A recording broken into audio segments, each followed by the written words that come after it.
The Her Business by Design podcast is for female business owners looking for inspiration and ideas on how they can elevate their leadership and level up their business and profits.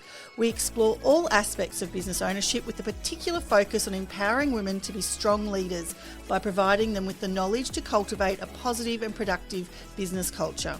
So join us, Elaine Richards and Tamara Lloyd, founders of Business by Design Duo, for inspired chats with our favourite female business owners to uncover their journey, tips and ideas to help you in business. G'day, Tam. How are you? I am excellent. G'day. Thank you. Such an Aussie word, isn't I it? do love it though. Bit of slang. How are you? I'm really, really well, and I have to say you're looking very fresh today. New hairstyle, or Yes. a bit of colour. I know, look at you. I actually went to the hairdresser yesterday and I haven't had a colour for a while. So obviously as you get older, you get those greys that come and visit. But it was 2019 when I last had a colour put in my hair. Oh, so Anyway, I feel great. I've got a new look. Not that you can tell, but I haven't really done a good job today. But I've got a topic from my hairdressing experience. I think it was during the conversation that we had, she asked me what it is I actually do now. did you say, I don't know? I said, I have a lot of fun. I told her we're doing podcasts. She's like, oh my God. So hopefully she's jumping on and having a listen. But I thought we would discuss what it is actually a business coach does and how they can help you. So I thought, wow, not everyone topic. just assumes that they know what we do. So I think we share that, yeah, what we do and why it is important and how it can be most beneficial. 100%. And we've always had a business coach, even before I had a business. When I was working in sales, I had a business coach. And I guess some people are into sport and things like that. I mean, there's reason that there's coaches, in sport, and I think it's the same in business. Personally, that's my way of thinking. And I know myself, I need to, our last podcast was on creativity, and I've personally feel that a business coach really keeps you moving forward with your creativity and pushes you, if they're the right person or people, pushes your business forward a lot quicker than it would have otherwise, or maybe it never would have even got to that point. And I think we've just had the AFL grand final. Great. You mentioned having, a sporting coach, but those guys don't just turn up on one day and it just all fall into place. There's many, many processes and months of training and preparation to hit that big stage on that day. So I guess in business, it's no different. You've got to have a plan and you've got to regularly do things. And I think having a business coach is one of that has been most successful for myself. I know when I came to work with you initially, you gave me access to your coach at the time, and he was who I was accountable to. And I think in time we had some very good, robust discussions, and I think he was a bit of a mentor, and I guess ask the right questions. Yeah, and I think what that's it was the I big wanted thing. to achieve. So I actually feel that's the key. A good business coach, like probably like a counsellor or a psychologist, they don't tell you what to do in your business because it's your business.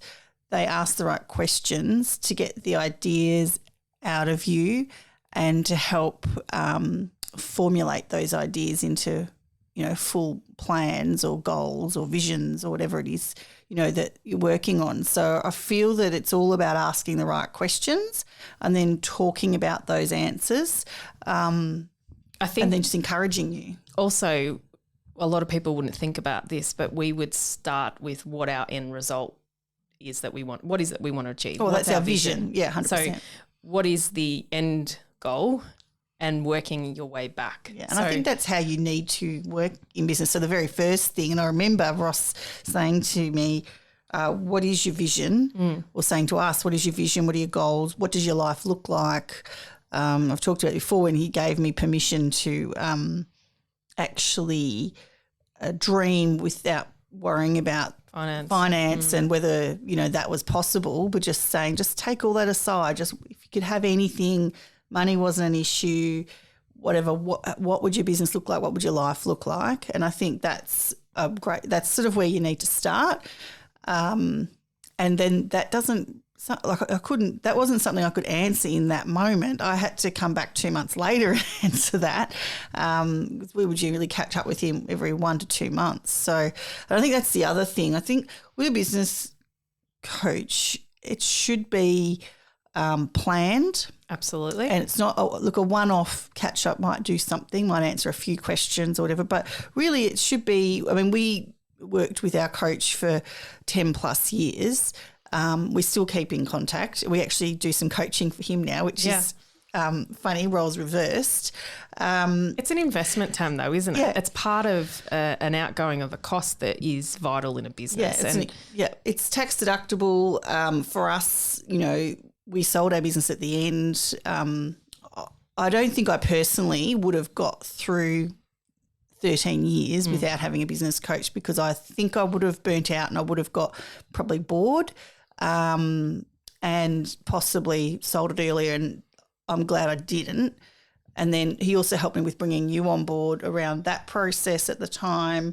So, so many changes in the business over that time, and it developed so much. So I think that's, at the end of the day, that's what a business coach does. They improves the business, but it allows your business to be the best version it can be. Like a psychologist is meant to help you become the best version of yourself, perhaps more a life coach. A business coach helps your business be the best version it can be with you as the leader, if that makes sense, and, all the rest of it. So, asking the right questions, keeping you accountable to things that you've committed to. We would always come away with a list of things that we were going to start to implement. And by when? And who was responsible.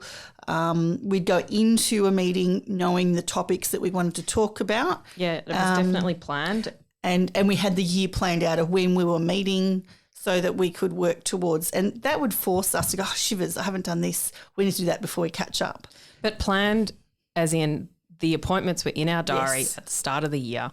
We had broken it down by each, was it quarter? We've caught up every 2 months. 2 to 3 months. And for half a day every 2 months. But it can vary, and it depends on location. You could do, a lot of stuff we do and now is also on video chat. So it's not, so he was interstate, so we would catch up in person every 2 months, because that's when you come to Melbourne. But these days we're doing a lot of stuff via video chat, so you can catch up more often if that's needed. Shorter sessions. Most of our sessions now that we're doing are 2-hour sessions for the standard one-on-one stuff. So it just depends, but I think it's good to plan so then you know what you need to have done by that next catch-up, because the whole point of it is to be accountable, to make improvements in your business, to take things to the next level, to get that creativity flowing. And they're there to guide and support you through that process. So I think for you and I, we had to be on the same page. We'd had to caught up prior to, catching up with him. We'd have to know exactly what it was we wanted to achieve from that day. So we would send him an email. Everything would be itemised, and we would then go, right, on that day, how much time are we going to spend on each topic? But I think throughout the year it was also a great asset to have him to strategise in difficult situations. And sometimes you and I would bang our heads together and we just couldn't solve the issue or work out which way was the best solution. Absolutely. Yeah. So sometimes it only took him to get involved, and it might have been a quick conversation. Yeah. And get involved, you mean a conversation. He would never get involved with staff as such. No, and he was our sounding board. Correct. And sometimes you need someone, which is I feel where with working with our clients now, where we're most used is you just need that sounding board that's outside the business, because when you're in the middle of it, you're looking at it sometimes from maybe the wrong angle. But I think deep down, if I think back to recently some of the conversations with some of the businesses that we are working with that we've had, they know deep down. Yeah. I think they just need to hear it from someone else other than themselves in their mind or someone in their team. So what we found most beneficial during those times, I think you and I, over the years, if I reflect back, you and I both knew what we needed to do. It was either having the strength and given giving ourselves permission to do that. But he was our sounding board, and he would obviously reiterate that back to us, so that allowed us to move forward. Yeah. And I think the biggest thing, looking at what we're doing now with our business coaching, is that obviously we sort of did it a lot within our business internally with our team. I feel anyway, that was sort of part of our role, was to coach, and we took that on, coach and work with staff individually to help them be the best versions of themselves and to help them be the best at their job and to put them on a career path. So we sort of did that naturally, both of us anyway. But I guess that we found what he did for us so powerful that that's sort of inspired us to do what we do, but our own spin on it. And obviously there's two of us doing it, and we come from different, we have different views on things or look at things differently, which I think in the end you get the best ideas coming through. Different angles, and then you can work out what the best solution is from there. So two is better than one? Yes. I think that's what I'm saying in the long way. So, yeah, I feel that just overall I do feel, and looking, we've talked about to Kirsten Jones, who've done obviously a bit of work with. Studio, yes. Yeah, with She Studio. There's a podcast that we did with her a few episodes ago, and she had us come on straight away before she launched the business. So we did a lot of work with her before she even launched, before the opening. And her business, I was just talking to her a couple of days ago, is she had pretty high targets, and she has reached those targets. And I am pretty sure there's no way that she would have even had those targets in place if we sort of hadn't worked together, because there was so much stuff she had to get done in a short period of time. She was struggling to have the clarity, whereas I think what we were able to give her was clarity, to clarify her vision, to clarify her goals.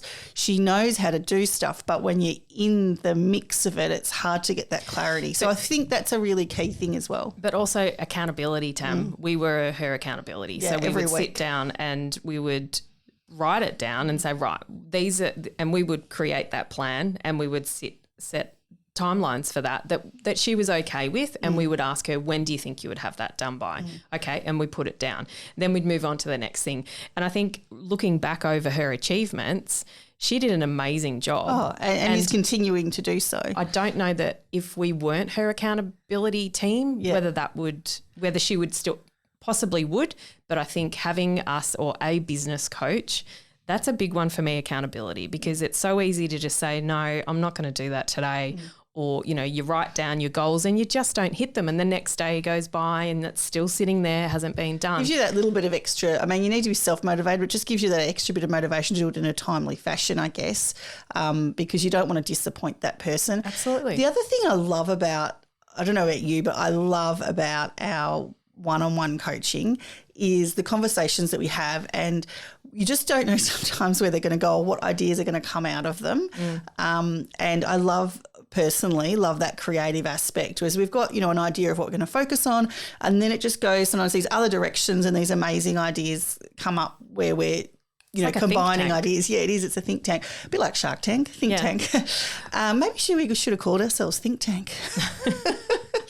I actually agree with you though, because I think once you're in the thick of those discussions, you just don't know where it's going to lead, and the excitement and the fire in your belly that you can get out of that. And then you come away rejuvenated. But what I love is hearing then from our meetings, from our coaching, then the successes that come out of that. It's quite rewarding. So, and if I take myself back to when I was early days BDM, which is business development and growth of the rent roll, when I was with Ross, having to make those phone calls, and I know that he was, it comes back to that saying, what people inspect, they respect.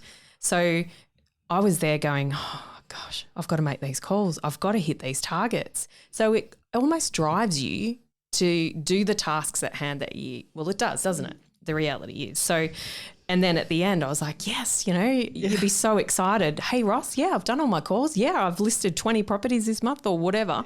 And it just pumps your tires up, and you just feel really good in yourself, and you're hitting your goals. And, I question where I'd be today if I didn't have him on board. Yeah, as do I. So I probably would have, I reckon I may have got to 6 years probably gave me another 7 or so years in that business, which, because life happens and stuff, there was a few rocky roads along the way, both business-wise and personally. And I think, now that even just talking it out loud, I think it's that clarity. They keep you on track.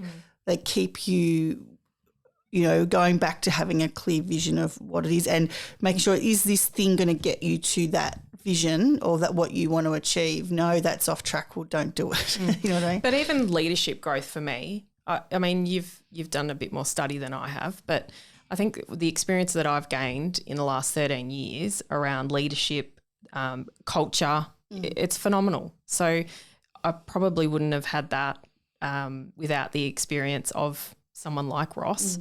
And even yourself, I know that, you've been a great mentor to me, but I think it's something that I encourage all business owners to consider. I don't think you're going to be the best version of yourself or your business is going to be the best version of it can be unless you've either got a really good mentor or a business coach. And that's not just playing us. That's if you're going to, another business coach, make sure it's someone that you really connect with that does push you in the right way. And you should enjoy the process. 100%. You don't want it to be something that you're like, oh, I really don't want to We would go. be so excited. We'd always go off-site. Yeah. We'd nearly always go off-site. And we'd have a nice meal. Yeah. And it was almost, you know what, it's a friendship now that we have, long-term friendship. And I think you've got to have fun. We had the creativity and I feel like you and I in our new journey, we bring a lot of vibe, a lot of positivity, a lot of fun, but a lot of knowledge and a lot of direction and experience. I think we've both done a lot of study in different ways in leadership, culture, coaching, but also with a lot of experience that we've been through, both the right things we've done right and things that we haven't done right that everyone else can learn from. So hopefully that's given you a bit of an idea what a business coach or how a business coach should work. And if you're thinking of bringing one on board or you've got a mentor that you work with, we would, of course, love to have a chat to you if you're interested in any of our coaching. And we have got some information on our website. But probably normally what we'd like to do is just have a bit of a chat to you first. Do a bit of a discovery call, see if we're the right fit for you and vice versa. The other thing that you can do if you're interested in is taking our leadership quiz. It is a quiz. It's not the full assessment, but if you want to get a bit of an idea of your leadership style, jump onto our website, businessbydesignduo.com.au, and at the top you'll see sort of in the header it says take the leadership quiz. Takes 5 or 10 minutes and just gives you then detail on what your leadership style may be or your dominant leadership style and the pros and cons of that. So it's a bit of fun. Might be a good reflection. Yes, 100%. Get your business partner or other business owners to do that and sort of see what you come up with. Have a bit of fun. Yeah, but we'd welcome a call, email. You can contact us. All our details are on our website. Fantastic. Loved the chat as always. Nice to see you, Tam, and I hope our listeners have a fabulous week and I look forward to next week. Absolutely. Bye. Take care. Thank you for tuning in and congratulations on getting to the end. If you loved this episode, why don't you hit the subscribe button, share this podcast with a friend and leave a review. Reviews and referrals are the best way to help a small business. If you are interested in downloading any of our free business resources, go to businessbydesignduo.com.au and click on the Business Resources tab. We're Elaine and Tamara, and we can't wait to have you back for our next episode. You can connect with us on socials, Business by Design Duo, or go to our website, businessbydesignduo.com.au. Have an amazing day.